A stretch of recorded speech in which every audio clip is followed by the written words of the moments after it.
Very cool. for Wow, this thing joining is us. really close to my face.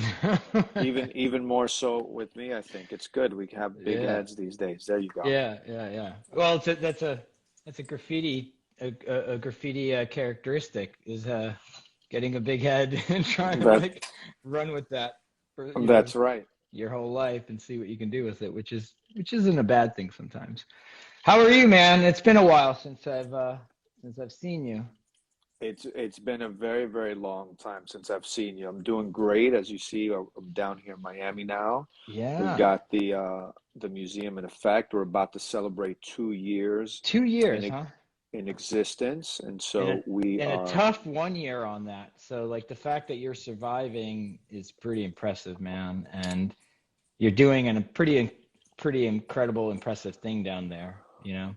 I always Thank thought you. about something like this in the past when we talk about graffiti and the misconceptions of graffiti, because you know there's a lot of people think they know what graffiti is, and we all, you know, people who are probably listening to this right now know that there's a lot to it. There's a lot of history, there's a lot of beauty in it, you know what I mean? And there's a lot of um you know, just a lot of stories that come out of it that are pretty incredible. Yeah, and as the years go by, there's more and more of that story, and more of those people that sort of participated and made those stories happen, and history are gone. And so for me, and all of us down here at the museum, it's almost a race against time to be able to speak to, our peers and speak Yeah. to our elders in the movement, while they still have an interest, while they're still alive, to be able to sort of capture those stories and that history. And so this is part of this kind of work that we're doing, and really in preservation and getting these oral histories and learning about each other and making sure that we document some of it while we still have the energy, and while we're still all around. And so Yeah. the museum itself, like, it's kind of like all, for many of us that are from this movement, a bit of a dream to be able to create this kind of a place to celebrate our heroes, or the heroes of Yeah. the of our youth, so to speak. So I get. And that's a real tough thing to do because we know that with graffiti history, you know, there's different histories in different parts of the world, and a lot of it just comes from street level stuff. You know, you might have, I mean, honestly, somebody like you to be in charge of something like this is the way to go, because, you know, sometimes in the past when you have like a journalist who might be a good journalist, but they don't know it on the street level as far as like what it really was. And even that, there's always going to be sort of a, um, you know, oh, it didn't happen like that. And so I know, I mean, from the little bit I know about people trying to document this stuff, it's a hard thing to do. So it's an endeavor that's like really, really, you know, hard, but so important and so impressive the way you're doing it. So, you know, definitely respect for that. Thank you so much. Yeah, it's something that not too many people have cared to do, and so we're sort of trying to piece together this puzzle, uh, because a lot of this stuff was done by teenagers or even children sometimes, and they weren't documenting it, and no one was I know. around, and adults had no interest in it, and so it's very different today. With us as adults caring about this stuff and looking back and even paying attention to what's happening around us, but not so much in our youth if we No, I weren't doing mean, it ourselves. you said it. One of the things when I've been asked, because I've lectured a bunch on, you know, art and stuff like that, and you know, the graffiti thing comes up a lot, which I love. I actually love talking about it, whether they're asking me about my fine art or you know, the stuff comes up, you know, with graffiti. And one of the things that I always say is that this was a movement that is become one of the most important art movements, you know, in the, you know, in the 20s, in recent, you know, in recent history. And it was started by kids, really, you know, kids who, you know, a lot of them didn't have any art training, didn't have art history, and they just did it through the sheer will of wanting to do this thing. And it, you know, I came from a background of like skateboarding going to punk rock shows and stuff, and that kind of DIY attitude of you just sort of figure it out. And I know in the beginning, in the 60s and 70s, when it was really starting to start, that there wasn't any idea where this thing was going to go, but it was started by young people, and then it was sort of carried on by legitimate kids. And I think there's something incredible about how a massive important art movement that is now all over the world kind of started on a street level by kids. I mean, It's that's it's that's that's awesome. it is awesome, and it survived 50 plus years, and here we are today, and it's grown everywhere. And some of those early kids are still alive to talk about it, which is pretty cool that they even care. Because back then you kind of just did it to do it, and it was part of having fun and expressing yourself on the street. It wasn't for a career. It wasn't Yeah. for the sake of anything other than sort of participating in what was uh, natural for you, and wanting to do it. And Yeah, so and the fact that it developed a style, I mean, I'm sure, I mean, you would be the person to talk to about this, but the different eras of, I mean, obviously you go to different parts of the world, you see different styles. It's becoming less so now. It's becoming, because of the internet and everything, you're seeing a lot of styles. But back in the late 80s and early 90s, when I was really checking stuff out, like you could see different stuff. You knew, oh, that's from this. And this is, actually a little bit before magazines, when you would trade photos. And I mean, you would see a style that you knew that was a Bronx style. That, I mean, it became really even in the five boroughs. Like you knew that was this style, this was that. But then once we started getting out of New York, you could really see like these are completely different styles. And a lot of it were just like, been fortunate to meet some of the, and paint with some of the great writers of all time. And some of them who developed really, really unique styles, they developed styles because they didn't have the ability to find, there was no magazines, there was no internet or that. So they just did what they thought was what they're supposed to do. Like it's as if somebody almost explained what graffiti was to them, and then they kind of did that sort of out of their head. And in so many ways, even though I grew up in New York, that was a little bit of what I did too in the beginning, because I didn't know any better. One, I was young. I was probably 15. So there's only so much I can do in developing a style. I mean, you have to start somewhere, and we know this, like we all come from not being very good, and hopefully somebody can learn style and get into it and then kind of move on with it. But I've always been kind of fascinated by how different, like that was the LA style, that was New York style. And then you go to Europe and that was European style. You go down to Philly, you go down to, the Midwest then a little bit, and they had slightly different styles. There might have been a mix of a couple of things. And I thought that was always interesting to me, is to see how style started mixing when things started opening up a little bit more and graffiti started getting really popular. Yeah, and it's fascinating to see where it's gone today. But let's go back a little bit in time to you, and sort Yeah. of your beginnings. And so initially got you to want to participate in this whole world? Well, I was born in the Bronx, and I moved out pretty young. I moved up to Westchester, which is the suburbs of New York City. But the Bronx was 15 minutes down the road, which was pretty much 15, 20 minutes down the road was the border of the Bronx. So my family, I was first generation. My family was from Europe. We were Albanians. So the big immigrant population of my people were in the Bronx. So I was there. I grew up pretty much in the Bronx. I was like, even though I lived in Westchester, I was in the Bronx all the time because of you know family, all that stuff. So I was always around graffiti. I remember seeing the trains, when they were in their prime. I was really, really young, but I just remember sitting there, and I was always into cartoons and stuff like that. So when you see things like these incredible colors on the trains moving around, you see the tags, all that stuff. um, I was completely into it, and I didn't know what it was, but all my cousins lived in the Bronx, so I would, when they would come over, I would go over to their house, and they would teach me about it. But again, I was probably 7, 8, so this was in the early '80s and mid '80s. So I was always kind of around it. And then when I started drawing, but I was always drawing. And then when I started drawing a little bit more later on, I think it was just kind of that natural transition to be like something that you were interested in.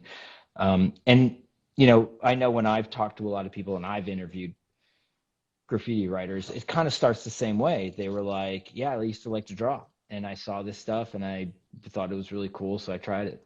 And, I'd want to do cartoons or characters and then write my name. I mean, really, when you think about it, if you're in, middle school or whatever, what's the first thing you did when you would get like a new notebook? You'd probably write your name, or like a Black Sabbath, the old school like Black Sabbath S. That's right. I know everybody knows the 3 lines. No, you do like the 6 lines and you connect them. I mean, that was the beginnings of like doing graffitis when you were doing like the Black Sabbath, or you do a logo of your favorite band, whatever. It was like, people would do like Led Zeppelin or Sabbath or, whatever. Um, and that was like kind of the beginnings of being like, I want to write my name really cool. And then And and then the conjunction of like cartoons, like Saturday morning cartoons. And anybody who's like our age know that Saturday morning cartoons was like something you didn't miss. That was the shit. That was something you looked forward to all week, to be able to get up early and watch Saturday morning cartoons. it's so crazy. It's true. And true. So where did you go from there, from seeing it to actually saying, "Hey, I'm going to be sub"? How did that come about? Well, like the whole sub thing came up when I was like, so there was graffiti writers in my school. I had friends of mine who wrote in school, and they would always say, "Hey, draw my black book," and I was always like drawing and painting. So I would draw characters in their black book, and um, on their pieces or something. And it was one of those things where after a while, when I saw that they looked really cool together, like the lettering of their name, like and then my character or something, I was like, oh, this is really cool. And then I saw the reaction.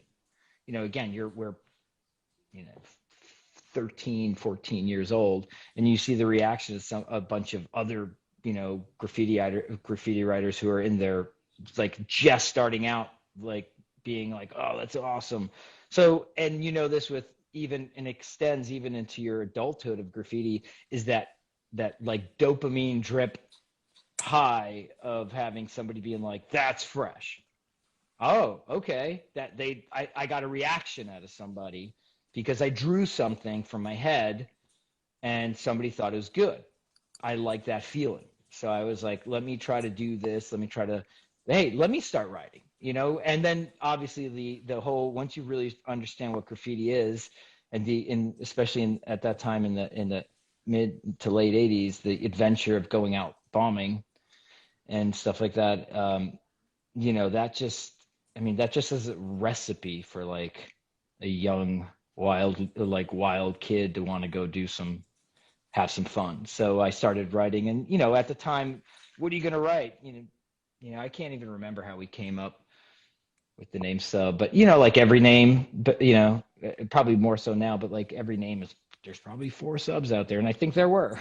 They were all really good too. There's a million of everything, but whatever. That's the name I chose. I thought it was fun, and honestly, I just thought the letters were cool. Like most graffiti artists who find their first tag, it's like, oh, those are cool letters. So you kind of stick to it, and then you're like, all right, I'm committed to it now. I already went out and did a bunch, really not very good stuff, sort of getting acclimated to even holding a paint can for like a little 14, 15-year-old kid, getting spray paint, all that stuff. And once you did that, it was like, I'm committed to this. All right, I'm running with it. And so I guess eventually you ended up discovering, very cool or safe place to paint. So can you tell us a little bit about the image that we're seeing on the screen? So let me see what I'm saying. Oh, wow. Okay, so that was late '80s. I don't know, '88 maybe, '87, '88. Um, and that was at 238th Street, which is what to this day is still to me, and obviously everybody has their Hall of Fame and everything. You have, growing up, jumping on the Metro North train, which is for people who aren't from New York, would be the train that kind of connected Manhattan to the Bronx to Westchester. It was all one. It had two different train lines, but it sort of split the Bronx and split Westchester by these two train lines. Those train lines crisscrossed right there, and it was at the very beginning of the Bronx, right outside of Mount Vernon. And I don't even know. I mean, it's like probably a few hundred yards into the Bronx, where this spot is. But to me, this was always the Hall of Fame because this is where people from Manhattan came down to paint. People from Westchester came up to paint. The Bronx, obviously. And even though there was a lot of spots, you had the Harlem, the Harlem Hall of Fame, which was always amazing. But this was, I mean, the turnaround here was incredible. And this is where I learned graffiti, was this spot. And you would go there and there was new pieces all the time, and some of the best, like some of that sort of, you had the old school guys, the Zephyrs and the Dondies and the Revolts and all those people. And then you had like the generation right after them who really started getting really, really, really good. I mean, they were always good. Zephyr and Dondi and all of them were, to this day, I love their work. I think they're incredible. But then you had that second generation. They came, and I mean, they were firing on all cylinders. All these Bronx guys would go, and this became like a big, ground for people doing new pieces. And it was a daytime spot at the time. So you were able to go there, and there was sort of these hidden pockets. There were walls everywhere. And that's where that was school. That was school for people like me to go there and just be like, as soon as you thought you did something good, you go down there and you're like, yeah, time to go back to work, because that's better than anything I can ever do. So, so that was an old spot. And this, now that I'm looking, God, some of these I haven't seen in so long, when I was kind of gathering them. And yeah, I mean, you could still smell the paint and that old school Krylon, that old school Rust-Oleum was really pretty unique. But yeah, this is figuring it out, not really knowing what to do, not really knowing how to draw, and having no style, but trying the best you could. And I think something that you really hit on that's so key is being in the element of all this great work from all these great artists, and physically seeing it and being inspired and sort of learning by being surrounded, and then going and doing it. So it was such a great place. I know when discovering this place, it was such a gem to Yeah. go there, and traveling all the way up there, And you to and you just see said the it, work. and you said it about actually seeing it when, growing up, going to punk rock shows and skating, and they would have these homemade fanzines that they would give out at shows, whether you're in the city. And even though, I mean, I would just jump on the train and we'd go into the city to go record shopping or go skating, and when we were pretty young, we were really young, and we were just in the city all the time. And again, I was in the Bronx all the time just because of my relatives and growing up, really a lot in the Bronx.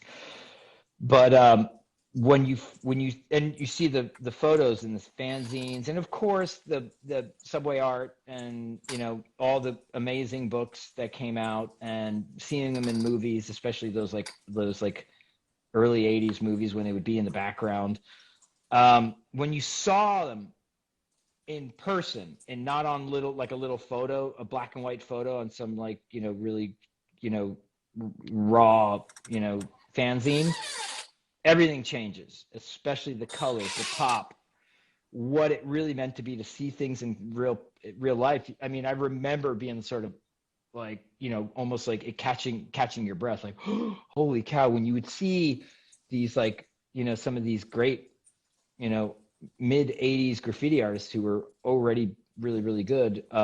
When you would see that, you would just be like, dude, these are incredible, and it changed everything. So the photo you've just put up now is one of my first productions. It was one of the first times I was like, okay, I'm now learning a little bit from the Bronx writers that I was really, really into, the New York thing, and let me try to do a character, you know. And again, it's like, you know, illegal spot in Westchester, and I can't remember where. I think it was Mount Vernon. It was a paddleball court. Really, you know, the way we all did it, you just go there at night, and it was like you get there at midnight and you pack up by 5 in the morning.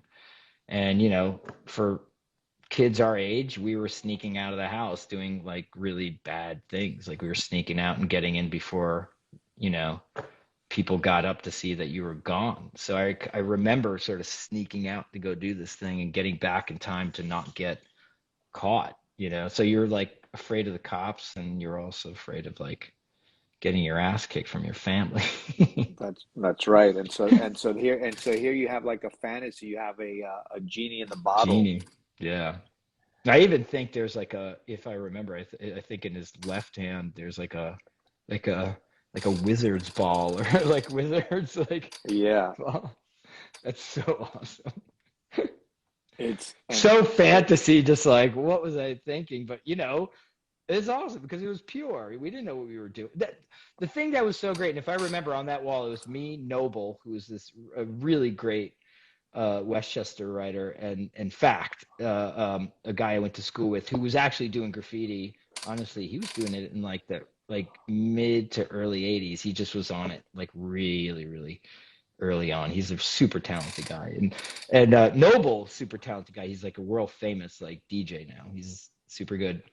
One thing I've noticed about graffiti writers is I've met graffiti writer, you know, people in all walks of life from all over the world and all sorts of different demographics, and even like financial, you know, some people are doing really, really well. And I've met a lot of people who are like, man, I started doing graffiti and it kind of it taught you that sort of tenacity to go out there and really go for it.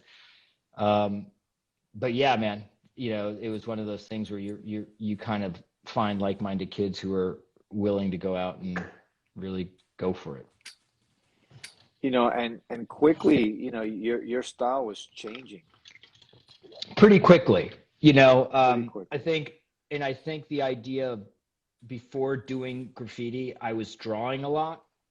And I think the ability to draw, and even to this day, when I'm like teaching and lecturing and doing the paintings that I currently do, you know,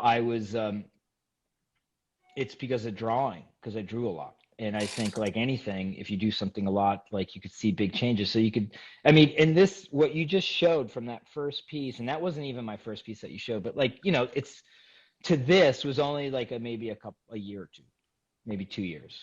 And I started trying to become a student of like graffiti, but also, and you know this with you know the people you've painted with and other people who are hopefully, you know, listening to this, is when you start connecting yourself with people who are better than you get better. So I was at this point, I just met Emmett, and I met Gaze, and I met Noble, and all these like guys from Connecticut who are just really talented, just out of the bat talented. And I started really picking up a lot of their stuff. And I started, you know, kind of being influenced by them, even though, and what's funny is that when I would talk to them, they're still my friends. They're still like, we still are crew, and we're still talk all the time. But we would, you know, I would be so influenced by them, but then they were like vice versa, getting influenced by me because of my maybe ability to draw certain things. And Sure. so this era right here is only a few years, the only reason why I think I was able to do that is because I drew a lot, and not because I was any like super talented or anything. I just think I drew a lot, and I think just by doing something over and over, you get better. One of the things, or a few of the things that I see here that I want to ask you about is, and everybody's sort of talking about it, or adding it onto the Mhm. chat here, is Diabolical Funk, Yeah. which I think is what it says on the top. What is Diabolical Funk for those out there that don't know? Well, so I was with Emmett, and we were painting a lot at the time. And, you know, we were painting with, we had other crews that we repped. We had I Am Okay, which is still current and still going strong, and they're awesome. You know, those are our crews, and we had other crews. I had like a local crew from, you know, Westchester INC, which was a bunch of like great guys. But there was like, you know, you'd start crewing up, and then Emmett and I were just like, hey, we should, you know, we obviously have like we have a very similar aesthetic of what we want to do. Like what we were doing was just different than everybody else's.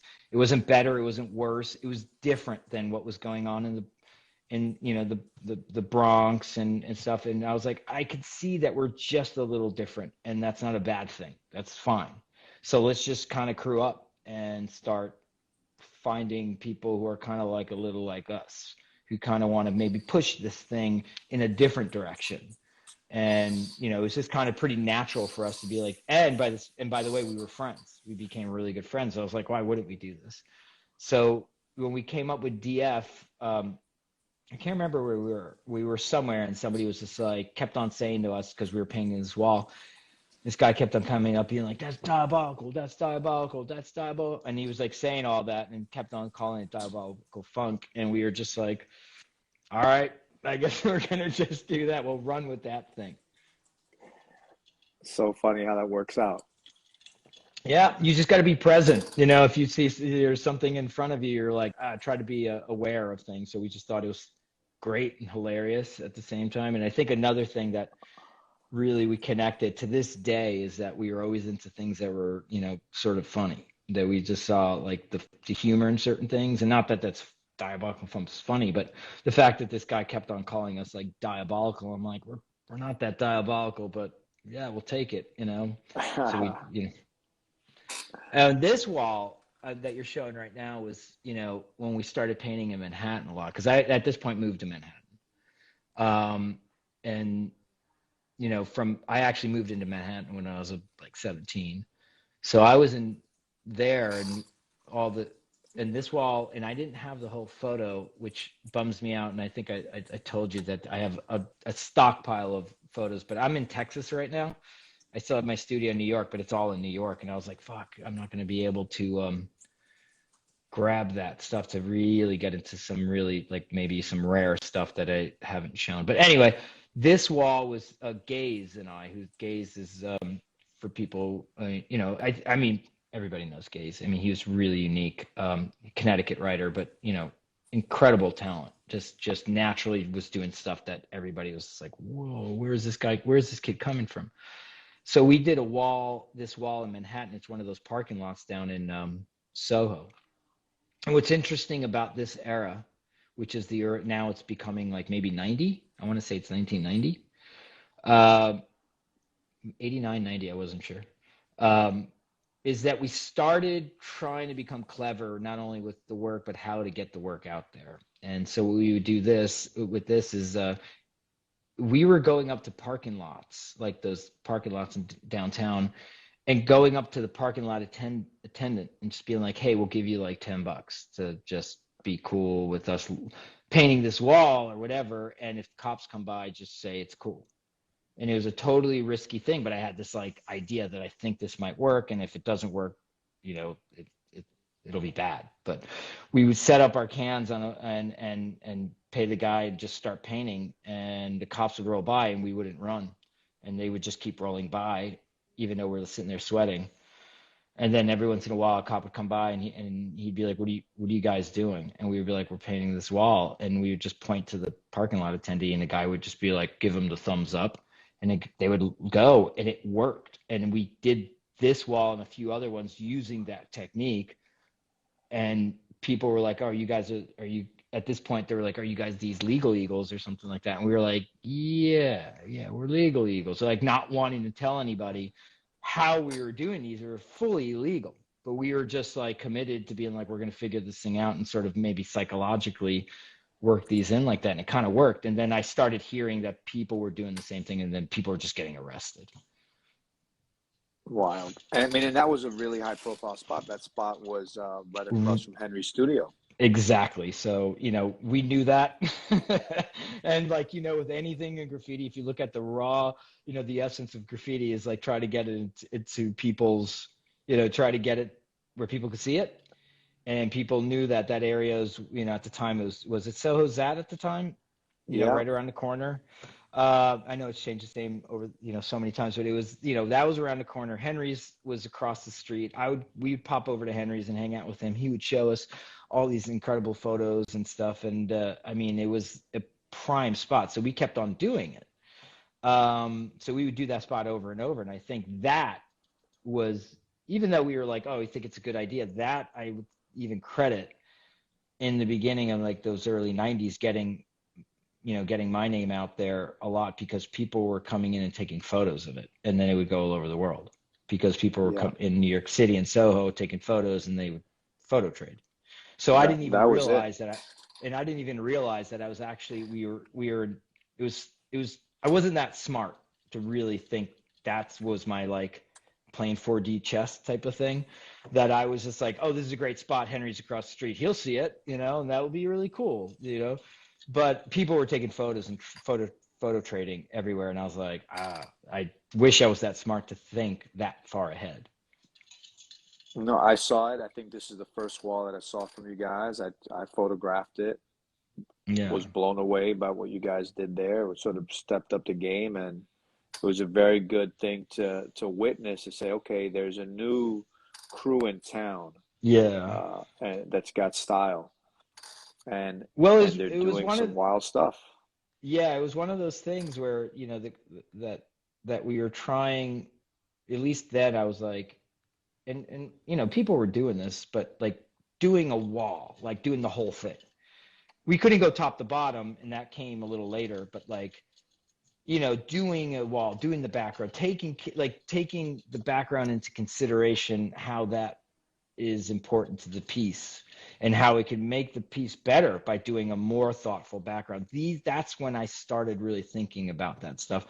And I think it's a time that when we were doing that, people were doing it, but I think it really maybe, and I only say this because of people I've talked to over the years, is that that's what was, you know, we weren't the first, but we were definitely the ones influencing the full wall idea, probably, really getting it into people's heads. Yeah, and stylistically also. I mean, beyond that, I mean, even with Yeah. this piece, you see your piece is turning into like a scroll. Yeah, yeah. And I think the 3D thing, I thought I was developing it new, and I thought I was like really like one of the first to come up with this new concept of 3D, until I went to Europe, and I was like, oh, they've been doing this for a while. And then you see here and there. I remember like Ernie New Wave. Then I saw Ernie's stuff, and I was like, oh, Ernie's been doing that for years. And I was like, okay. But I thought at the time I was making something completely new. It was like, ignorant, but that's a good thing. I thought I was completely like taking graffiti and making it a new three-dimensional thing. Um, so it was exciting for me to think that I was creating like a brand new form of graffiti. But whatever, people were doing it, and then I saw they did it, and I was like, oh, look, that's how they solved that problem or something. So it was fun. This was in the Bronx, if I remember. I can't remember where, but it was, I want to say, I can't remember, but I always want to give props because of all the amazing graffiti artists. I want to say it was with Yes Too, and I can't remember who else because it's been so long. But I mean, again, painting with just like, when I think back at, some of the people I painted with, it's like the who's who of people who made amazing graffiti. And we'll go through some of those images now. I mean, there's Yeah. just so many good pieces, and you see this in another. It looks like another parking lot. It was same idea. And this was nighttime though. But the parking lot was like, yeah, go for it. But if you get arrested, it's, we don't know us type of thing. We're like, let's take a chance. And you can see right above me that's Sess, who's been a huge influence on me because he was originally a Westchester guy. And now, I mean, if you are even slightly interested in graffiti and you don't know Seth, then you should just take your graffiti card and flush it down the toilet. I mean, he's one of the great graffiti artists of all time. So, but yeah, it was. I want to say it was Emmett was on that wall. Fact, who I mentioned earlier, who was a you know old Westchester guy that I painted, and Sess went above us. I remember he was working for a company, and he would have like the company van. So we finished our pieces first, and then he rolled the van in front of ours and did his piece on top. He rolled it out. We took photos, and we left.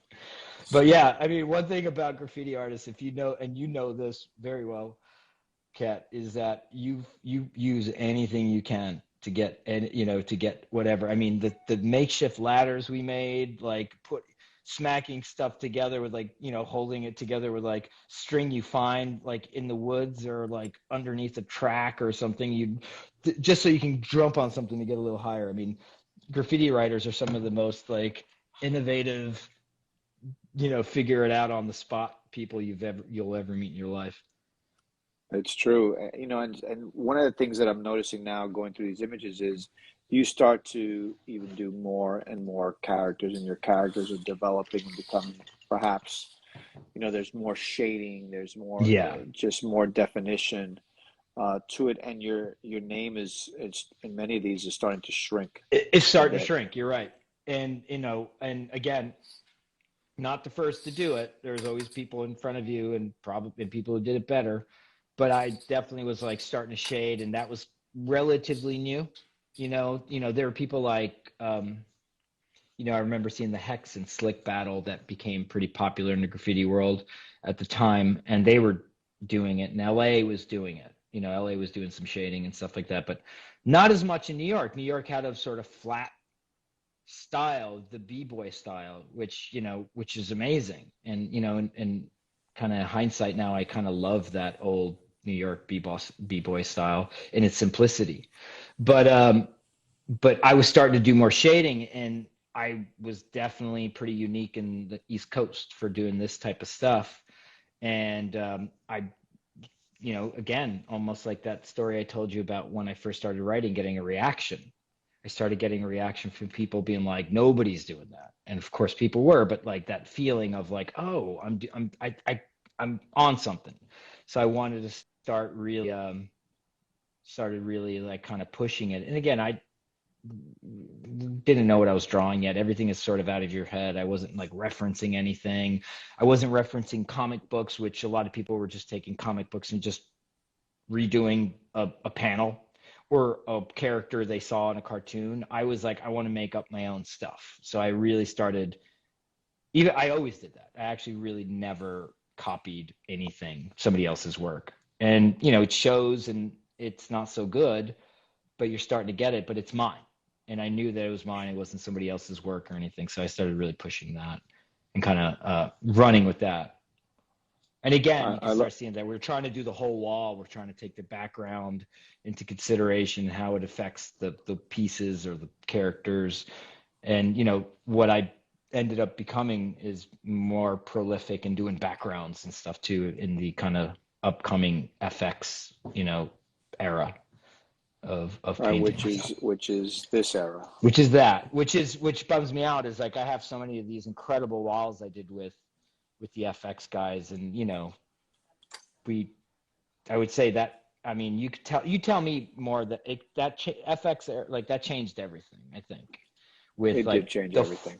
the top to bottom walls, and that Per and Cess, me, and all these guys. I mean, the FX was you had Pose 2 and Serve was in it, and there was all these different people in the crew, but the top to bottom thing, now we were doing top to bottom buildings, and that changed, I think, everything. And there was other people doing huge stuff like Tat's crew and everything. I mean, they were doing incredible stuff. To this day they do incredible stuff, but I think that was a big change, and this wall specifically changed a lot. And again, I only say that as only because of what has been told to me by other people, because I don't know, but like people over the years said walls like this changed everything. Like they changed the game and influenced them to do their thing, and now they're like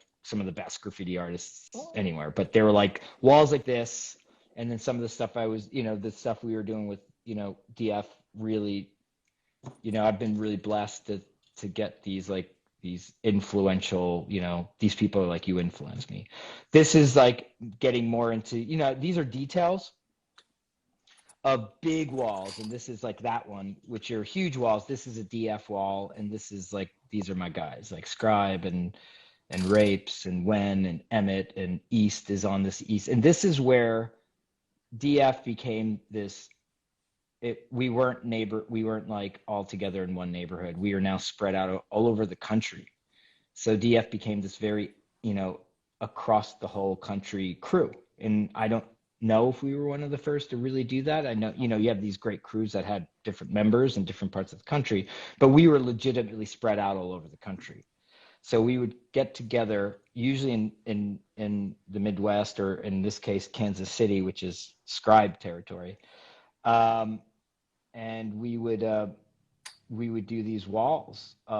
We would all get together and do these huge top to bottom walls that were the whole sides of buildings. And I mean, this is like, for us, the golden years of just like really going for stuff, and also starting to change our attitude with graffiti, being a little less of like the more, raw stuff. We were trying to refine stuff, but also just taking the piss shit. So we were like, let's make each other laugh. We were a little older. We were like, nothing was more exciting than trying to make Scribe laugh, or he would make us laugh, because we would be sitting there concentrating on our wall. We'd look over, and he would be doing caricatures of us as like mice, and we're like, what the fuck? And we would just be laughing, and that became the DF sort of the kind of DF characteristic was that we were just doing stuff for us, for each other. So even though we were trying to still be fresh, like we didn't lose that. And as far as that that old school graffiti of, you got to come off fresh, the best you can at the time for whatever reason. But then, but trying to make each other laugh, and also just trying to do something so different than what was going on in graffiti at the time, that, people would hopefully pay attention, because they're like, they're not doing guns, people with like guns or stuff like that. We were like, no, we're doing, in this case, like I'm doing a snake that says sub, and it's like SUB. People are like, what? I'm like, yeah, it's funny to me. I think it's cool.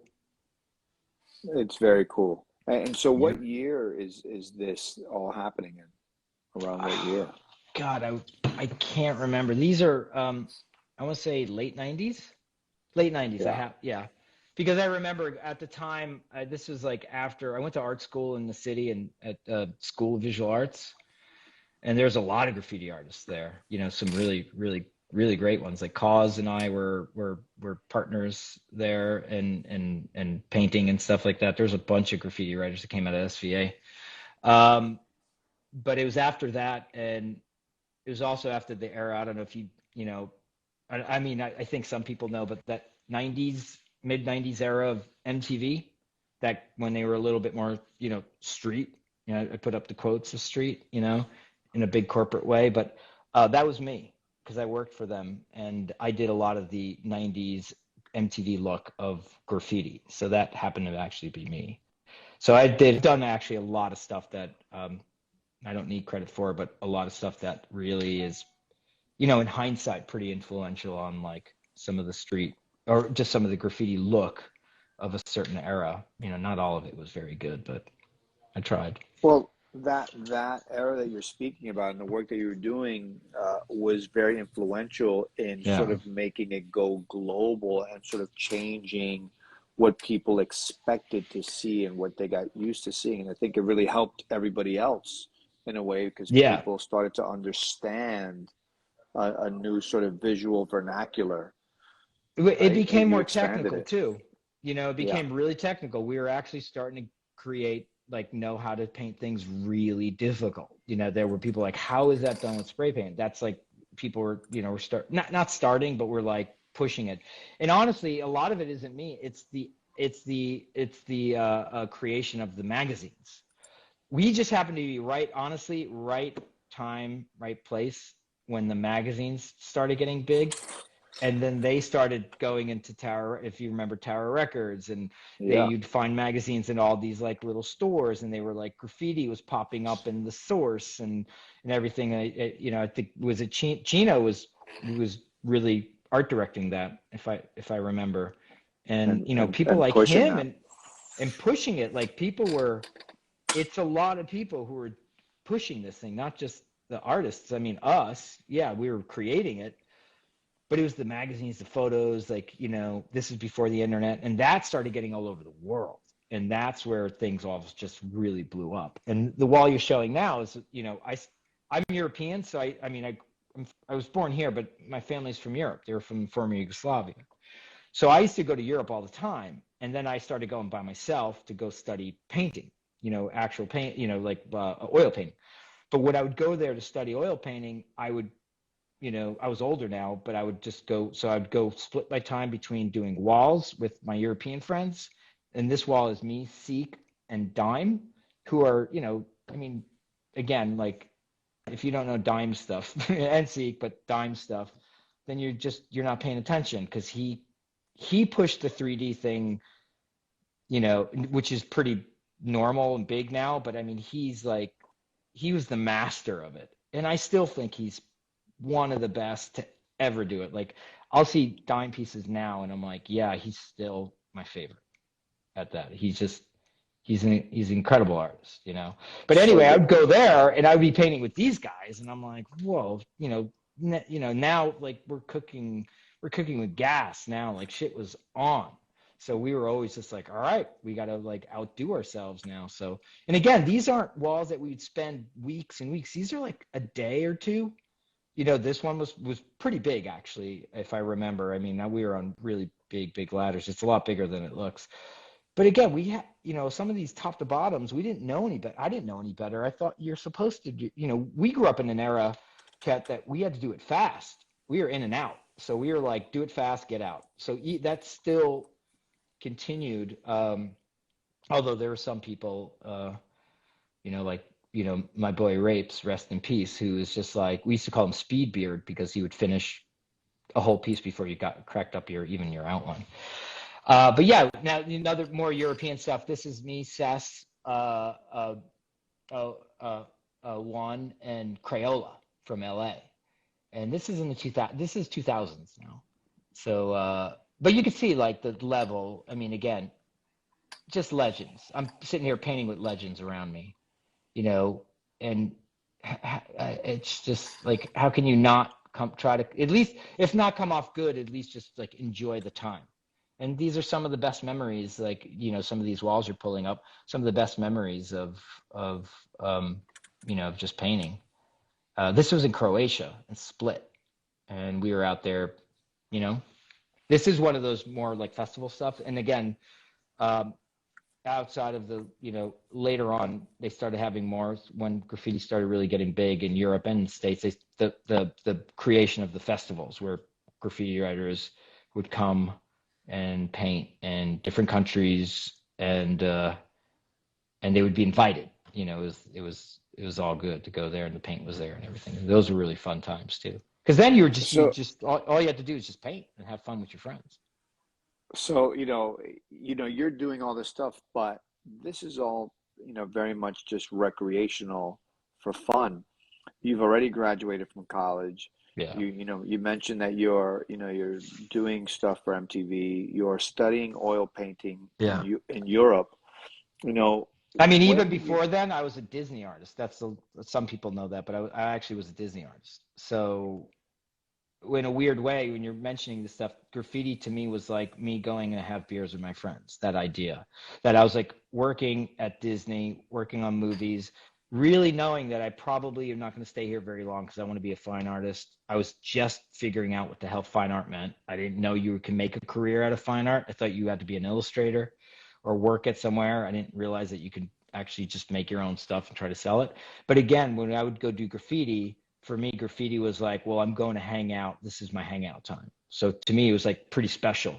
A lot of times people are like, why didn't you mix your graffiti with your fine art? And I was like, because graffiti was too important to me. It was pure. And I wanted it to be that. I didn't want to mix it I've changed my mind, you know, like later on, but at the time I was like, graffiti's graffiti. You go there and you do that thing because it's what it is. I grew up like that. I grew up in the Bronx, you know, and you know, Westchester and the Bronx. So I didn't want to mix it as much, you know. But again, it was like Disney and then fine art. But to me, it was always graffiti. It was a separate thing that I did sort of for me. This And is again, I so, think this is another trip. That's an Ewok on the left, who's you know another upstate New York writer who's now you know Ewok's amazing, you know, and Emmett, and little awesome Emmett E right there. and so And is again, this go ahead. I'm the sorry. sort of Disney era that you're mentioning? This is afterwards, and this is me just trying to again make the two you know awesome artists to the either side of me laugh. So I was like, let me just make a little devil holding a glass of like cognac or something like that, thinking it would be funny. And again, these are like few hours where you just sit there, bang it out, and then you're gone. You know, um, those are you know some of my favorites is when you just get in there, do something in a pretty short amount of time, and then you're gone. So around this time, you end up sort of, joining the Water Street Atelier. Yeah, yeah, it's around this time, and what that is I was working for Disney. I worked on a show. Disney at the time bought ABC, and they they were they were they were buying everything. Obviously, they own everything now. But like at the time, they had ABC, and even though I just finished a movie, they wanted me to jump onto a TV show called Doug, which was a Saturday morning cartoon. Which I was like, yeah. So we worked on. I worked on a show called Doug, which became really popular. Actually, it's weird because at the time I was like, oh, it's cool, and you know, years and years later, I would like it would kind of come up in like a conversation, and people were like, "You worked on that show?" I was like, "Yeah, you know it?" And they're just like, "Oh yeah," like that was a huge thing for kids growing up. Um, but at that time, I was starting to really kind of go, you know what? I think the fine art route is something I'm a little bit more interested in, and then working commercially because we would do these things. Oh my God, yeah, that show. I mean, really different than anything graffiti and you know my real you know my realism is, but yeah, like I started studying with a couple of painters who were oil painters, and I was always kind of into like classical painting, so I wanted to learn how to do that better. So I started to sort of splitting my time with working on TV shows or movies because I started doing conceptual work, conceptual art, like Disney. I was in New York, but Disney California was like, hey, can you get this guy to do some concept pieces for us? So I started doing concept art. But at that time, I was like, I think I need to start sort of distancing myself and just go study. So I started studying kind of 19th century classical painting, which is so not graffiti, but it's like the analogy I give is like, hey, look, I like playing punk rock, but I want to go learn how to play classical music too. So it was like that. For me, it was always interesting to be like, I could do this, but I like this other stuff as well. Like I didn't think I needed to be one or the other. I thought it was interesting to do because a lot of times people growing up were like, you shouldn't do that like realism or anything like that because that's old fashioned. You got to do this stuff. And I was like, I'm gonna do whatever the fuck I want. So I'm gonna go learn this other thing. It just, you know, so that's kind of the mentality I think at the time I had is like, I'm gonna go learn this because somebody said I shouldn't. Well, you didn't only learn it, you actually ended up really mastering it. Yeah, I mean, the joke on me though is that it's a never ending thing where it's like you think like as you know, oh, it's something that you're gonna learn, and then you kind of get it, and you don't realize that like you know 15, 20 years down the road you're like I think I'm just starting to understand it, and then once that door opens up you start realizing, and you've heard this I'm sure, the more you know, the more you learn the less you know, you realize the less you know, and I think that's like something that at my age now that you start realizing there's a lot to learn, and then it you know the idea of all right, like there's a long road ahead of this is the long game that I wasn't really anticipating, but it's what I do. And I still paint, when I can. The thing that was weird about the realism with graffiti is that to do this, because I work from life, and I realized that I had to dedicate all my time to it because it was just that hard for me. So I started really distancing myself, not on purpose, but not painting that much on outside, like on walls and stuff like that, doing graffiti, just because it was just a time thing. I didn't have enough time to do both. Um, and then you don't realize when you later on have kids and stuff that you have less time, even less time. But I was just like kind of disappeared out of nowhere because I was like, I'm doing this thing that just takes way too much of my time to be able to try to understand. So that's the era, like the time when I started like kind of not painting as much, you know, on the streets or on walls and stuff like that. I still do, and to this day, I'm always painting, but it's just it be this era in that like 2000s, like early 2000s, mid 2000s is when I really started kind of not painting walls that much anymore. Because when you look in So hindsight, I have hundreds and stacks and stacks and stacks of photos of graffiti that I've done of giant walls, you know, pieces, all that stuff, and you just saw like the drop off of like the how much you were actually painting.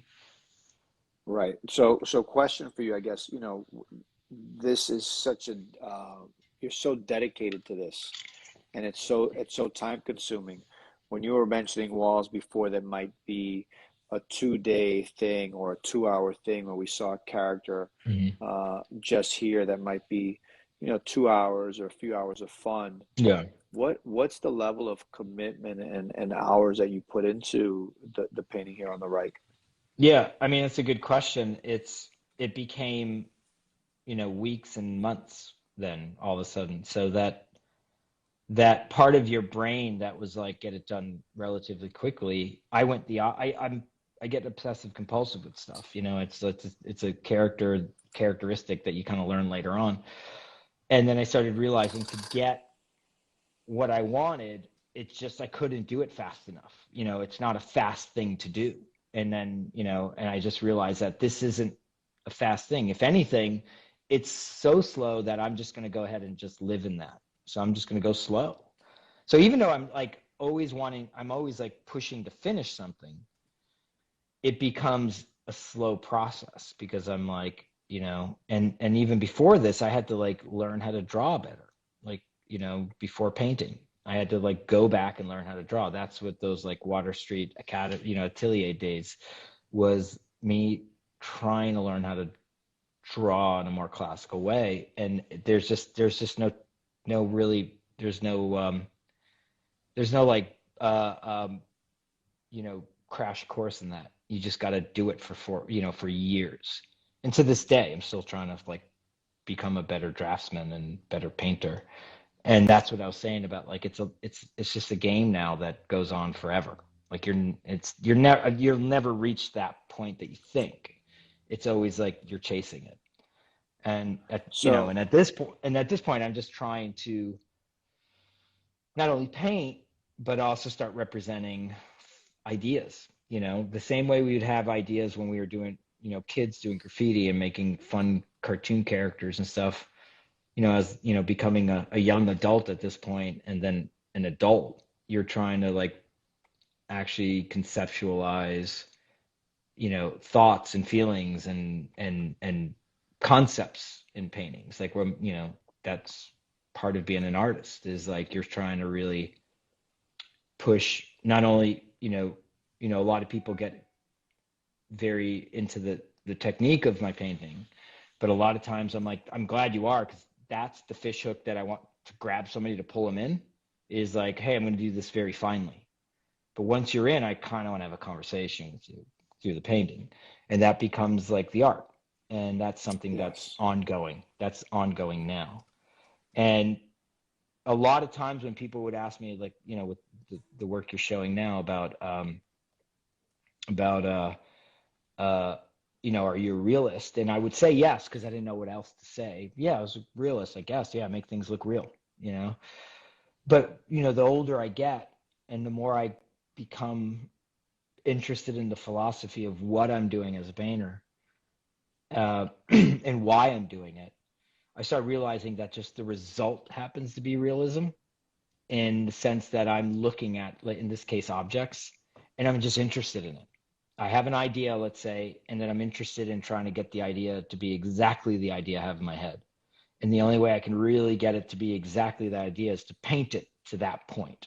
So I started realizing that I don't know if I'm really a realist. I'm a contemporary artist, but I'm really just trying. It just happens to be the results end up being realism. Meaning, for me, like something really small, like the nuance of something is really important, but the big picture is really important, but the nuances are just as important. And I just started realizing I was going really deep into the nuance, and it just happens to be that the result is realism. So, I mean, so at this point, I mean, I say because it's easy to say realism, but I'm not exactly sure what kind of artist I am, especially because of like the weird background I have of graffiti and cartoons and illustration and, all that stuff that, I'm doing this, and I'm doing it not from photographs. I'm doing it from the actual objects, because for me, that's the concept, is I'm looking at the object. I'm not looking at a piece of paper that has like a chemical on it that makes a photograph. Not that I have anything It's wrong with people using photographs. I think it's fine, but I'm just I'm interested in something a little bit different for me.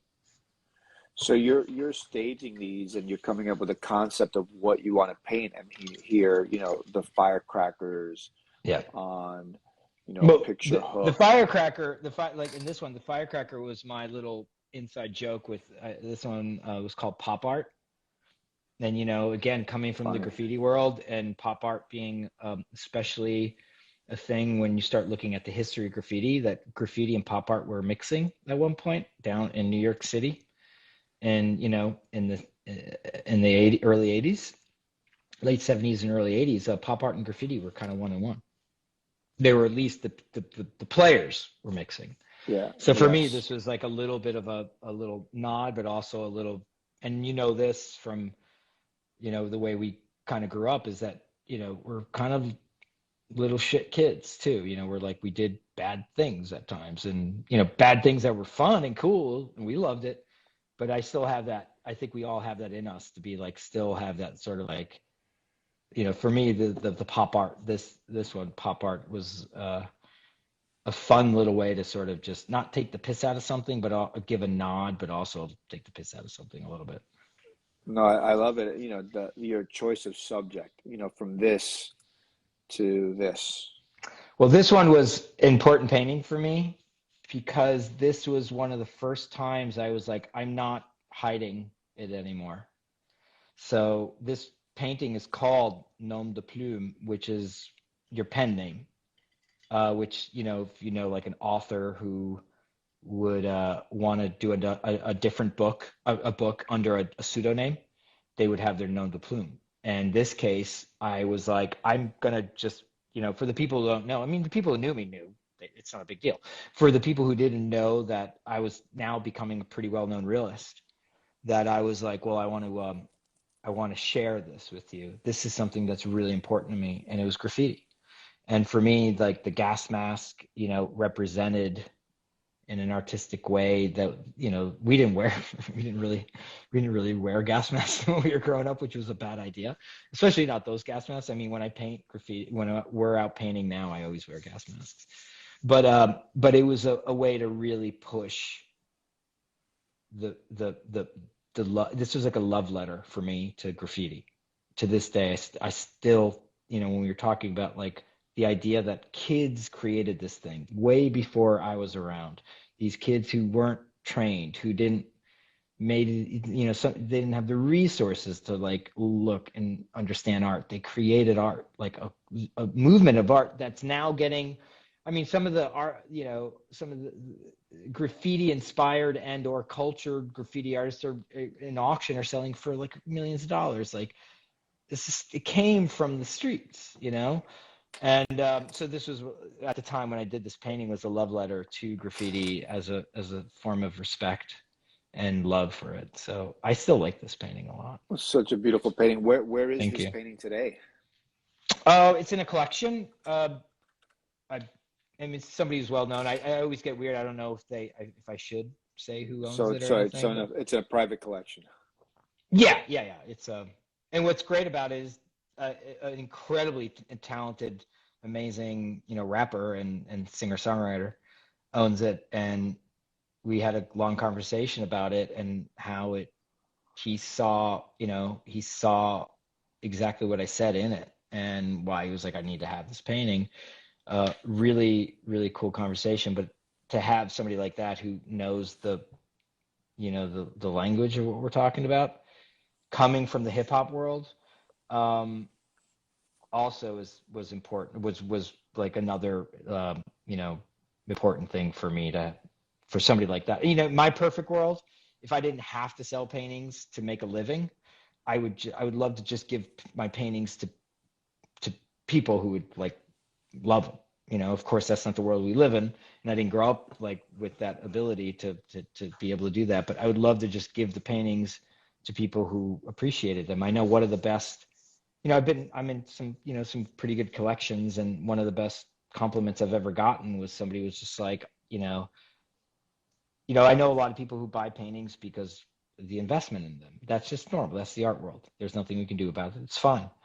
But I had a guy, a collector, say that they just want to look at the painting every day, and that's why. Not that but it wasn't an investment in that sense that they think I'm going to be some like seven-figure artist or something like that.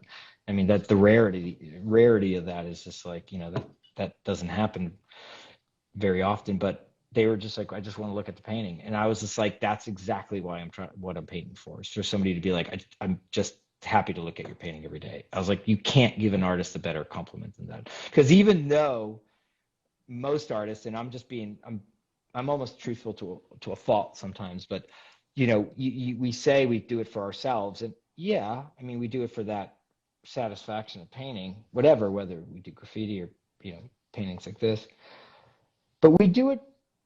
If I want to be honest, I do it for other people too. I want that. Like I do it for my friends. I do it for people who are like, hey, that was awesome. That was dope. And I'm like, really? You think so? Like, yeah, like I didn't realize I was doing that until, kind of not that long ago, that I was like, I'm painting for other people too, because of that communication thing. It's like, why do you have a good conversation with somebody you like? Because it's a good conversation and it's beautiful to have a cool conversation with a friend. So when I'm painting for my peers, even though I say it's for me, it's my art, I do it for me. Secretly, I'm doing it for my peers too, because I want them to like my work, and I want them to. It's also because I love art. I love other people's art. I'm like a huge art fan. I like a lot of people who don't do what I do. They do something they do, and I'm like, that's amazing. I love that because I don't do that. So I'm kind of kind of little fanboy of art in general. I love that. I mean, and Thanks. so this painting came as a request Oh, in nice. the chat here Yeah. to So show that's this. that's one of my biggest paintings. That's about 10 feet tall. You're zoomed in right now, but the whole thing's a painting. I know, and I only say that because sometimes people ask me, they're like, "Oh, so you did the painting of the rhino?" I was like, "It's a painting. The whole thing's a painting." Right. And yeah, and that was commissioned by a big art collector who has a huge art collection, really, really incredible art collection, actually. And we are at a party that the company he was the CEO of was throwing, and he saw the painting. I forgot what painting he saw. He saw a painting and he was like, I really like that, but it was sold. I'd love to have something from you. And I was like, what? And he goes, and he knew about he knew about my graffiti background because of the company is well versed with athletics. They're the biggest. They're I'll talk in code, but they're the biggest athletic company in the world, pretty much. But like they were with that, the art world, that he knew about graffiti, he knew about my graffiti, he knew about my realism, and he's like, "What's the biggest painting you've ever done?" I was like, "Do you mean oil paintings or the other thing?" And he was like, "Oh, I know the walls, but oil painting." I was like, "I don't know, like I don't know, 6 feet." And he's like, "Dude, just make me a bigger painting." So I was like, what? And he told me things he was into. And what's interesting about this painting, we were talking about rhinos. We were talking because there was he saw a painting I did that had a rhino in it. That's what it was. And he was like, I really like rhinos. I like these other things. And I was like, I had this idea that I wanted to do this painting, and the painting represents an artist's studio with an unfinished painting. I just got hipped onto like the plight of the rhinos at that time. And I was like, yeah, I think it was interesting. I think I read like a New York Times article on the rhinos. So I started, at the party, I did a sketch on a napkin. He's like, I love it. Go for it. And I was like, I mean, that's like a dream commission. It's usually not that awesome that they're like, go for it. Usually they, I mean, you get all sorts of different type of commissions, but this one, he's like, just go for it and take your time, do something cool. And I was like, how big? He's like, as big as you want. So I went 10 feet. But what's interesting Amazing. about this is that when I started this painting, it took me a while to do this because I was working on other paintings, and he was so gracious to let me just take my time on it. So I did other paintings, but I probably worked on this for like well over a year. But as I started, because I was, like I mentioned before, I become kind of obsessive compulsive about stuff, and I love to research. So I started researching rhinos. I just kind of went down the rabbit hole. I started researching because I just wanted everything to be authentic. It was important to me for me personally to like put things in there that are authentic and interesting, and I want to understand what they are, because if I'm going to paint them to the degree I paint things, I kind of want to know what they are a little bit. So I started researching rhinos, and I started researching endangered ones. And in the course of this painting, the rhino I painted went from being on the endangered species list to extinct. So in the course of this painting, that rhino went extinct. It no Wow. longer exists. So Wow. I like saw, and the only reason I know this is because I was aware of it. And if you can see, there's a bunch of clues. You'd have to really zoom in, but there's like a dodo bird in there. There's like a couple of other things. There's elements in there for me, but that's rhino is a Dürer,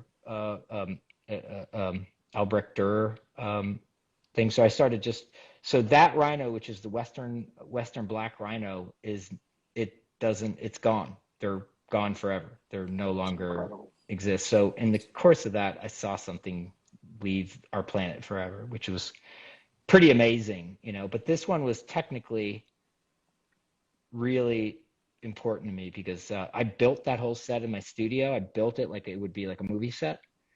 And to understand perspective and everything, I had to like learn classical, like really try to learn classical perspective because I was doing it from life. So to learn how to really make it feel like you're in the room, I had to almost like up my game as far as the structure underneath the painting to really understand it, for it to make sense. So every painting I do, I'm trying to learn something new to be a better artist, and that's what I mean about that long game. It's like I'm constantly have to get a little better. Incredible. And so, the screen that I'm, getting the image from doesn't do this justice. I mean, just this Yeah. camera picking this up from the screen just doesn't do it justice. And so for everybody that's witnessing this and watching us, this painting, you can only imagine how tremendous it is in person. Thank you. I appreciate that. But yeah, I mean, it's the same thing that we mentioned even earlier in the conversation with like seeing graffiti up close.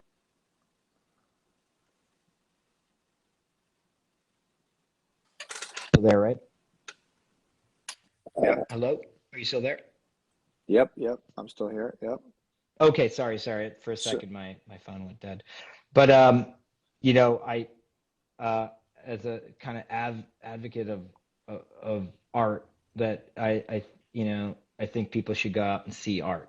Whether it's go out and see graffiti. In our case, since we're talking about graffiti, because you have a beautiful museum there, museum of graffiti. But I believe people should go out and see art, like whether it's paintings, whether it's art on the streets. It's just that I think it's really important for people to go out and really experience art. You just can't. Art's not the same on a tiny iPhone screen or a computer screen. It's not the same. No, it is not the same. This is, we cannot do justice to the paintings that you're sharing with us. I mean, it's just blown out. It's actually like annoying me Oh, that it's because it's blown out. Yeah. It's we okay. can't capture the beauty of these paintings on the screen. I mean, here you see You just know, a small example. what's interesting, when I'm looking at this and chatting with you and, having hopefully people sort of chiming in and everything is you know, a lot of this just kind of came from graffiti. I know it doesn't look like it, but it's that I learned that you got to kind of go out and go for it, and I know this seems like two completely different places, but like for me, the skill level that I'm trying to achieve as an artist, it came from the same mentality of you don't want to be a toy when you're doing, when you're out there doing a piece on the streets or doing a wall or production. It was about like skill. And I'm sure, when you were a kid, it was like, if you were ever going to go over somebody, like you had to go, if you were going to go over somebody, it had to be, and not in a beef way, but meaning just the spot, it had to be way better. And there became this thing where like your skill level became an important part of graffiti is how, of course, like the skill of getting up was a huge thing.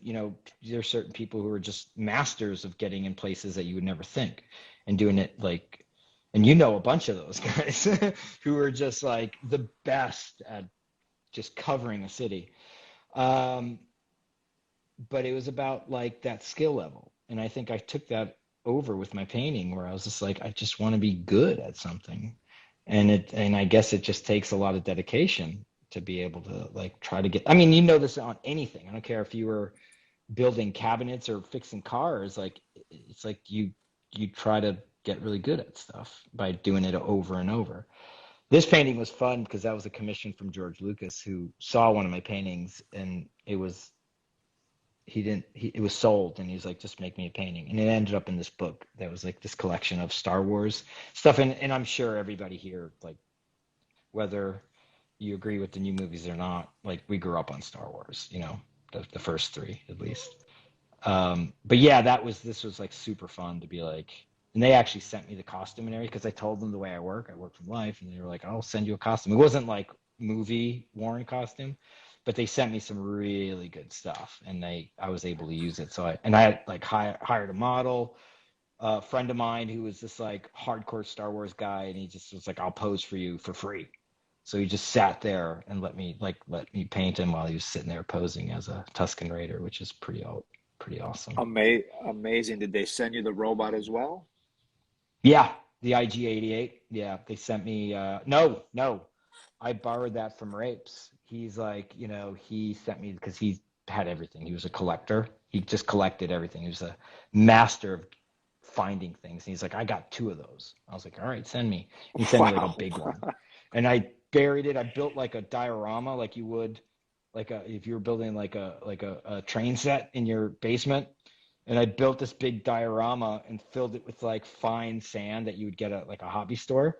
And I buried it, and I, you know, kind of I made up the background and everything, but I did that. And then I had my painting of the guy, the Tusken Raider, and I sort of popped them together. I did, for me, it's I do a lot of drawings first. So I did a bunch of drawings, kind of put them together, and then I painted it. Amazing. Amazing. Thanks, And man. It was fun. we'll go through a few more just so that folks can get an understanding of the range of subjects and your sort of your sense of humor and I think the cleverness of some of the things that you're painting here.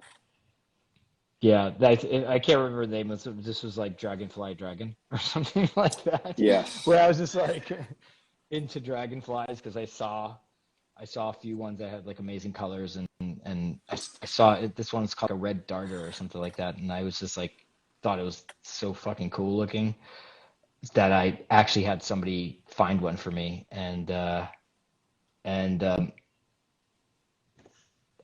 was great. So I did that, and I created that like dragon behind it. And again, that's like kid stuff where you're like, I mean, that's another thing you drew on your notebook besides your name when you were a kid was nope. I mean, you draw your name and then you draw dragons.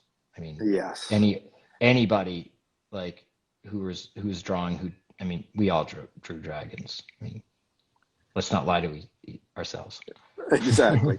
No, I think it's so cool that you're able to revisit your childhood with in your paintings and pull in, whether it's, the dragon here or maybe firecrackers or, the fascination with, perhaps skulls Yeah. and being lucky enough to or bugs, right? And being Yeah. lucky enough Yeah. to do the graffiti or like this um Yeah, you know the like Buck Rogers blaster. I I mean, think that's like Flash Gordon actually. Flash Gordon, but blaster. Yeah, I mean that stuff, that retro stuff. That's like the stuff we sort of, I love that. What the 30s thought the future was gonna be like, and they had this like Art Deco style. So I remember when I saw that gun, and that was like an original gun from the 30s, like a toy gun die cast metal and yes, everything. I was like, dude, I gotta do a painting of that. This thing it's just beautiful. To me, it was just super beautiful. Yeah, that was a fun painting. it almost looks like a the handle and when you go to the gas station for like a fuel pump. Yeah, yeah, totally. Yeah, It's the future. The fuel pumps of the future were the toy yeah, guns of the past. yeah. This could be the future. Yeah, that's good Exactly. stuff. And so, this is, from, what you sent me, it's just sort of scratching the surface of your paintings and your career. And, you also have become a teacher. And so you're Yeah, teaching people how to paint yeah, now. yeah. I helped start a school in New York, and it's in Queens called the Grand Central Atelier with the guy I studied with. He's my friend, but at the time when I told you when I went kind of left Disney and kind of even left graffiti for a little bit to go study painting and drawing, it was with this guy Jake Collins, who's super super respected, well-known realist painter. And he started a school, and a bunch of my colleagues and I, actually my buddy Ted, who I do a podcast with, Suggested Donation Podcast. Ted and funny story about graffiti. Again, it kind of all comes from graffiti. Like one of my dearest friends on the planet, we met underneath Manhattan in the Freedom Tunnels, um, Wow.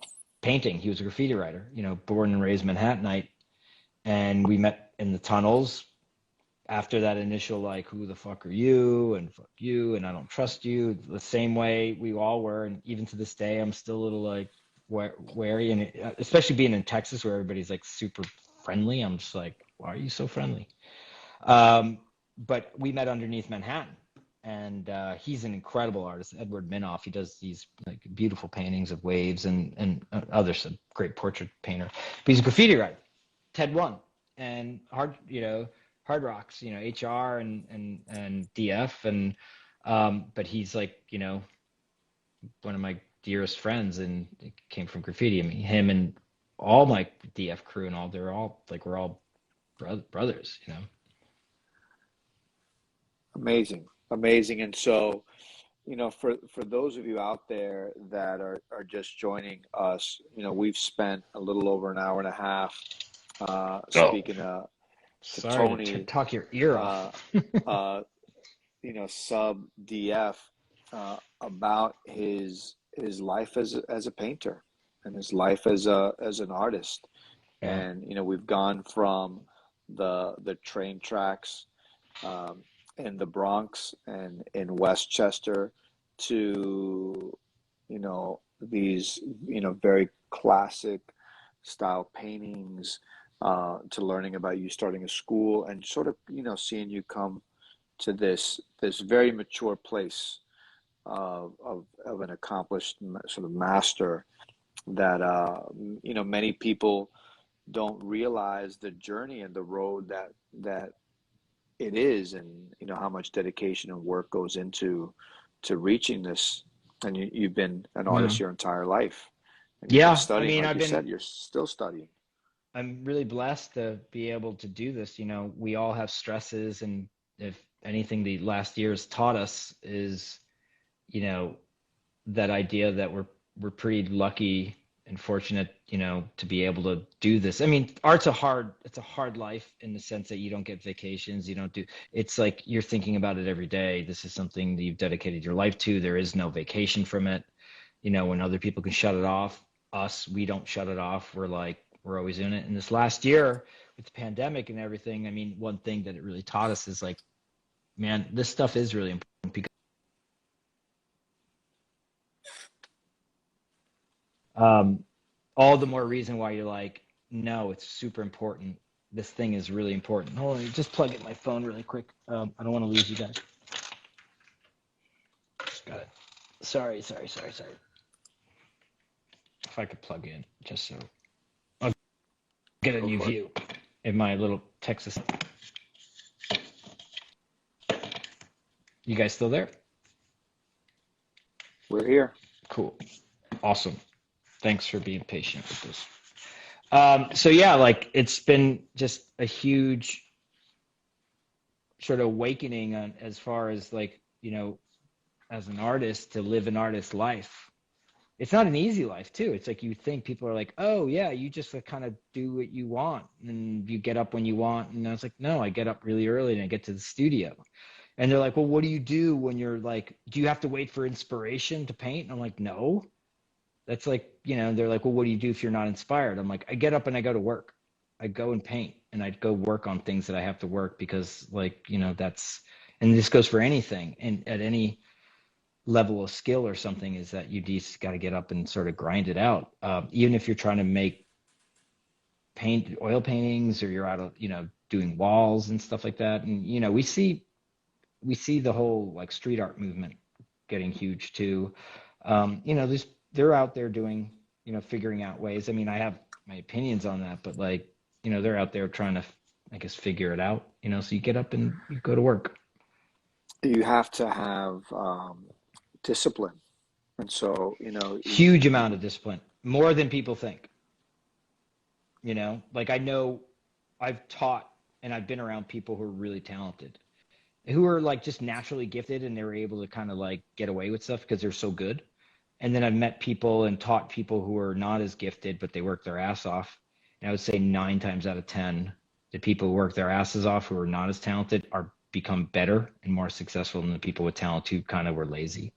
I mean, I would say almost sure. 10 out of 10. They're always just better. Like when you think of like Michael Jordan and somebody like that who's I just bring him up because he's like a legend and he was the best at at basketball. Oh, he was just naturally that good. And they're like, no, like that dude was a savage when it came to like practicing and trying to learn how to be better because of his like out of control competitiveness. So it's like not that you would be, but the idea is that he wasn't that good. He became that good because he was like worked his ass off to be that good. So it's the same with anything, and it's the same with art. Like he worked really hard to become, pretty good, hopefully. Yeah, and you have, you know, so many years of doing it and continue to sort of work across different mediums. I want to share a couple of more things, just Yeah, please. since for many of us out there, your oil paintings are not going to be attainable to us at this point unless you Mhm. release some postcards. Prints and stuff. It's However, something that, and some prints. yeah, that's a good point. It's something that I really never thought about because I know it's a big market with the print. And again, just like in the graffiti world, when I was a little bit of an odd bird, and even in that world, I've always been a little bit like an odd bird, but like I didn't, people were doing prints and they're pretty business savvy with that stuff. But I was like, I don't know, there's something about the purity of like the actual piece. I didn't realize that was kind of a shitty thing to do because there's some people who can't afford a painting, but they can afford a print. And it, like, why Right. wouldn't I make those available for people? Because again, if I'm trying to be different than the modern art world in the sense that the modern art world is this elite, to me, this elitist thing, where I'm like, I'm trying to paint something identifiable, and even though I have my ideas and my concepts, but identifiable for people to invite them in. Like, I don't believe in exclusion. I'm like, I'm trying to include you in my vision or whatever, like that, to have a conversation. So in that case, I was like, well, that kind of goes, like, if I don't do prints, well, like that kind of goes against a little bit of the philosophy I thought I had, which is this idea of having a conversation. So I probably, and then it just becomes like figuring it out, but like probably we'll start doing prints on a few things and just make it available for people, just because, I mean, that's an honor for me, for anybody to want to own something of mine, like that's awesome. Like that's Well, a dream come true. I love that. If you ever decide to do Gnome De Plume, we'd love to Yeah. partner with you on a print for All right. this. We should talk then, because it's definitely something that I was thinking about. And again, this is, for me, is like the love letter to graffiti. And this was for me. That painting was like, this is for me. This is my love for graffiti. Like I was mentioning, I mean, I hope it comes off that I'm pretty authentic about not only the true sort of spirit of graffiti, but like also my admiration for it, and the Yes, lifestyle. yes. It was and this, it was super sketchy to be able to do what we did at the time in the 80s. And I used to hear stories from the older guys about how gnarly graffiti was in the 80s and like early 80s and 70s, and I was like, fuck. And it got pretty dicey for us too. And to be That's able to right. be in it, work your way through it, like, yeah, we earned it. Like we put our time in, we earned it. And when you do that, whether it's like an old man on a, like, get off my lawn type of thing, it's like, we earned this thing. Like, we created this thing. I was a part of it with many other amazing, talented people, but like, it's special to us. So, it's something that I'm like, yeah, I'm not going to go light on what this thing is. I think it's an important, and I also believe it's an important movement.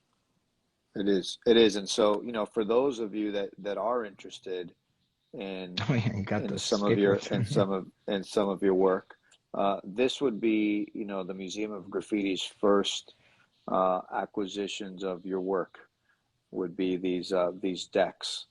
Oh, And you got the so decks? we got the decks, Yes, dude.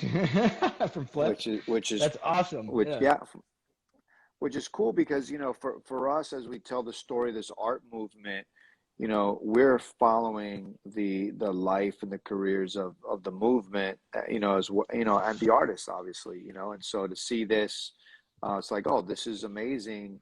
Here is an artist who's done all kinds of work across all types of industry and mediums, and this is affordable art. And so it's not quite a print, but this is affordable art, and it is a piece of art that you created. So I thought, hey, this is a very cool piece, or pieces to Yeah. have, Like a and that and series. Yeah, also that part was of, that was fun. Yeah. series, and part of youth culture as well.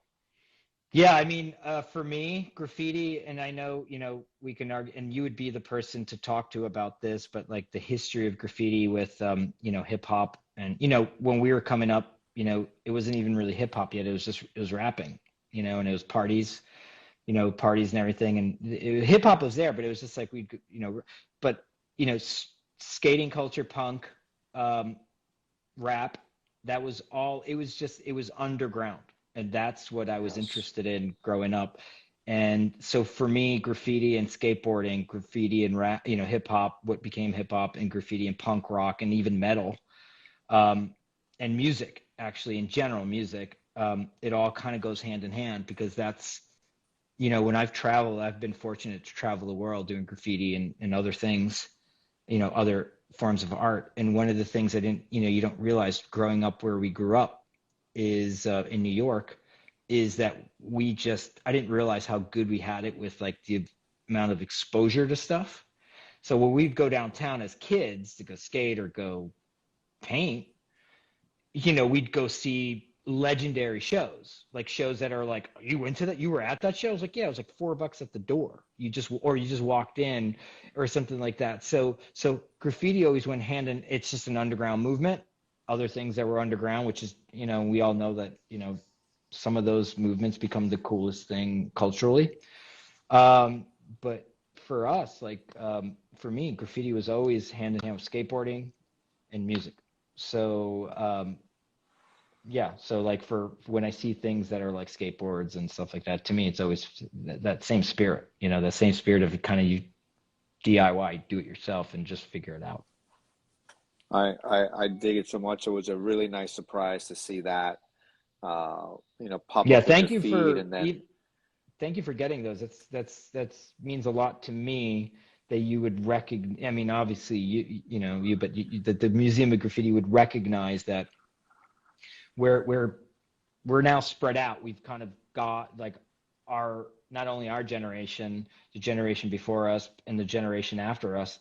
We're now old enough that we're in society in one way or another, and that influence of what is so dear to us, like graffiti and everything, is in the world in different ways. yes, You yes. just might not even know it, but like I was saying, I've met people from all walks of life who are like, I skated and I did graffiti, and now I'm like an architect or something, or Yes. I'm a doctor, or I have a deli. I work at a deli, but there's still like there's still that freshness of what it was to be like underground and kind of have a different lifestyle. I mean, there's stories that I remember, like, missions that we did, and we all have a million crazy, insane stories of insane missions that we've done that could have been life or death or just like crazy stuff. But like when you get away with it and you're sitting there like on the New York City subway at like 6 in the morning because you're just done with something, and you're sitting there going like, none of these people know where I was tonight,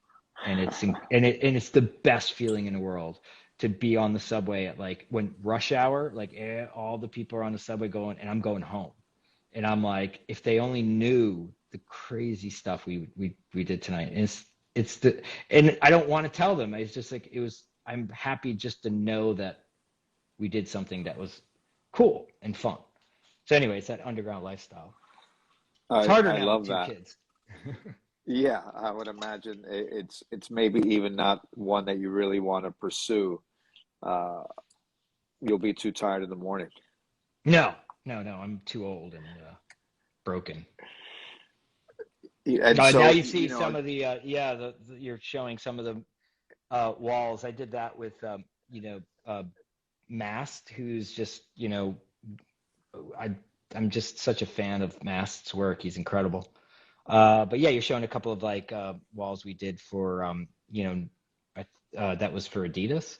Um, and that was fun. Again, we're up on lifts, and I know like the street art thing is pretty big now, but this was a fun project to do, to mix the two now, on a wall under a very yeah, short amount of time, really small amount of time. But if anything, graffiti writers know how to take time, squeeze it, and try to get the best out of it. So if you ever need like, hopefully, some really time crunching good workers, try to find yourself a couple reliable graffiti artists. that's right. I second that. It's the time crunch. They work well under pressure.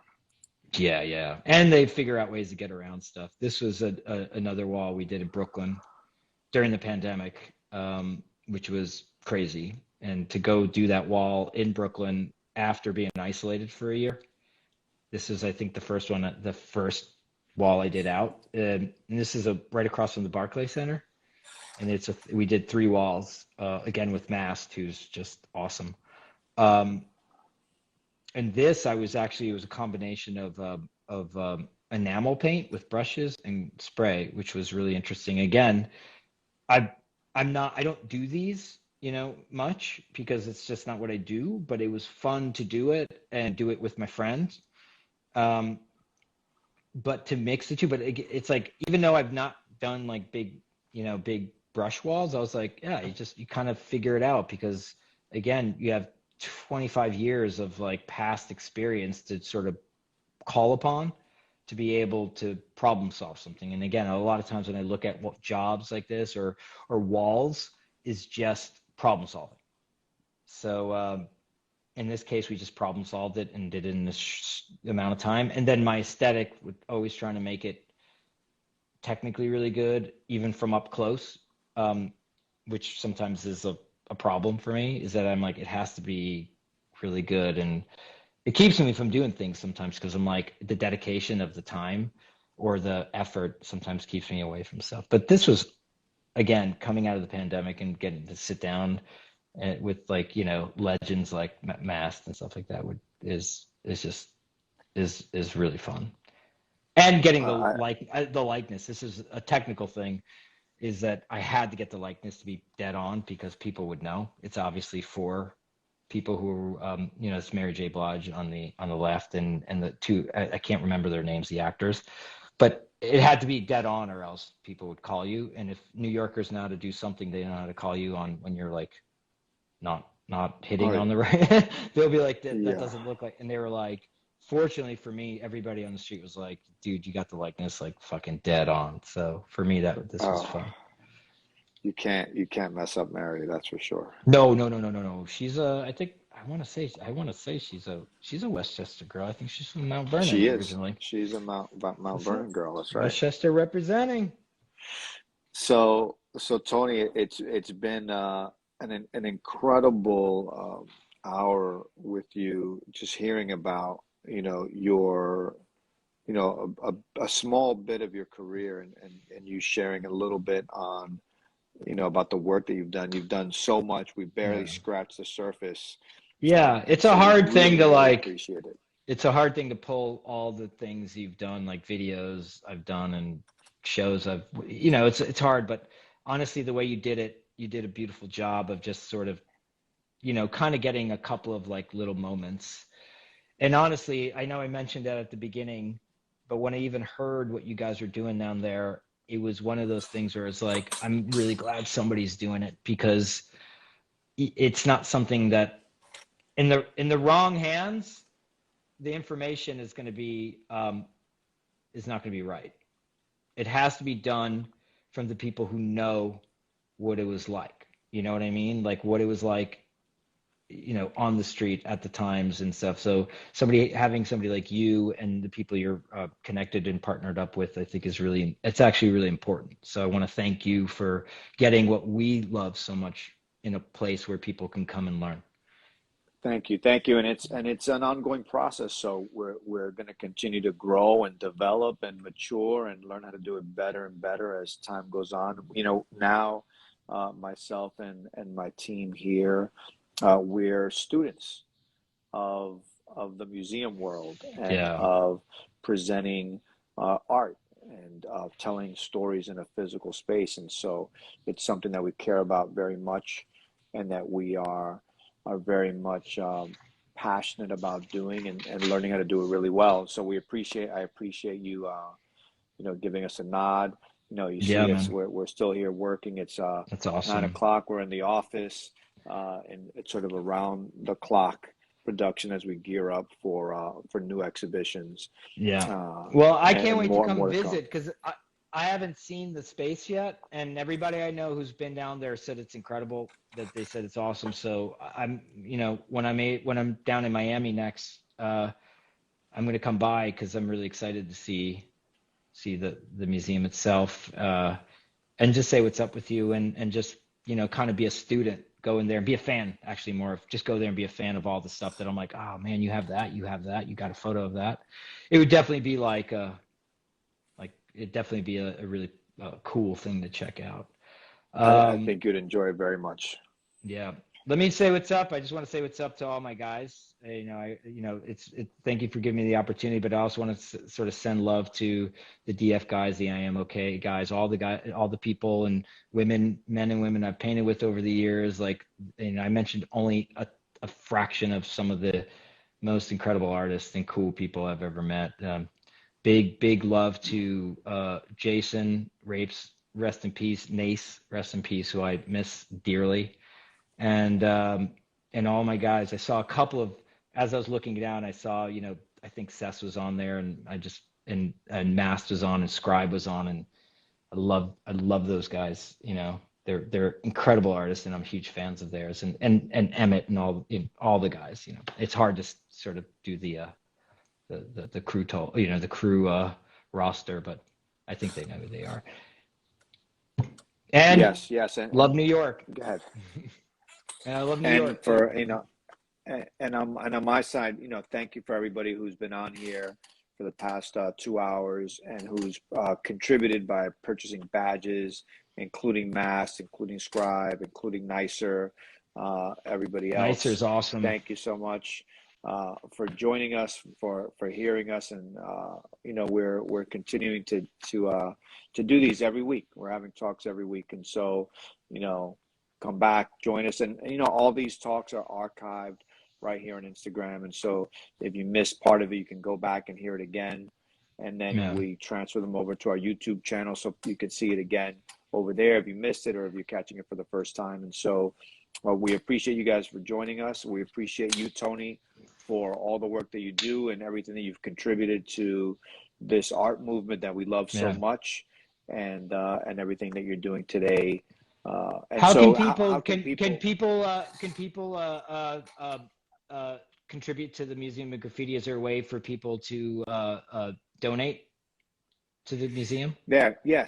So if on our website, we accept donations on our website. And so we also have a great gift shop if people want to learn more. You mentioned a lot of people and a lot of movements and time periods. And so we have a great gift store with tremendous amount of books that are really valuable, resources for people out there. And so I would encourage people to buy books to support, It's a great artists idea. that are writing books, and pick something up like that. And we have pretty rare and special books. We even have Phase 2's book, the Oh wow. Italian version, and so very obscure, very cool things that I would highly recommend. And so that's a great way to support us. Come down and visit.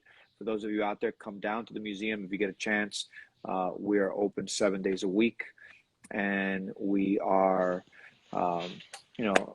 just here doing what we do. And so many ways to support us, and hope to see you in person. And so for those of I will. you that just got to know Tony today, we'd love for you to follow Tony. He has a podcast, Suggested Donation, that you can check out and listen to, Thanks.